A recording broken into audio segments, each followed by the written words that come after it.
Hello friends, मैं सुनीता। मेरे channel Hindi लोकगीत में आप सबका स्वागत है। मैं आज चुमावन गीत सुनाने जा रही हूँ। अगर ये वीडियो पसंद आए तो प्लीज़ लाइक, कमेंट, सब्सक्राइब करें और सब्सक्राइब के बगल में बेल आइकन है उसे प्रेस करना ना भूलें, जिससे कि मेरे नए वीडियो की नोटिफिकेशन आपको मिलती रहे।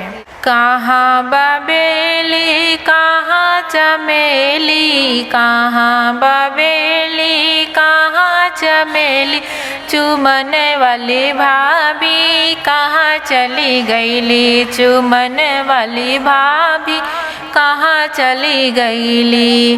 अंगना बाबेली दुआरा चमेली, अंगना बाबेली दुआरा चमेली, चुमन वाली भाभी बगल में बाड़ी, चुमन वाली भाभी बगल में बाड़ी। भाभी चुमावस भैया निहारस, भाभी चुमावस भैया निहारस। भाभी के नजर भैया से लड़ल, लगनौटी लड़किया लगन से भरल, लगनौटी लड़किया लगन से भरल।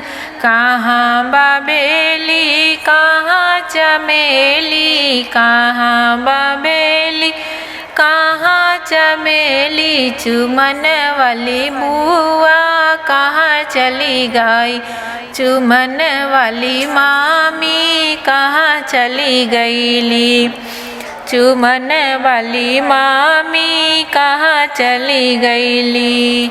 अंगना बाबेली दुआरा चमेली, अंगना बाबेली दुआरा चमेली, चुमन वाली मामी बगल में बाड़ी, चुमन वाली मामी बगल में बाड़ी। मामी चुमावस मामा निहारस, मामी चुमावस मामा निहारस। मामी के नजर मामा से लड़ल, नग लगनौटी लड़किया लगन से भरल, लगनौटी लड़किया लगन से भरल, लगनौटी लड़किया लगन से भरल।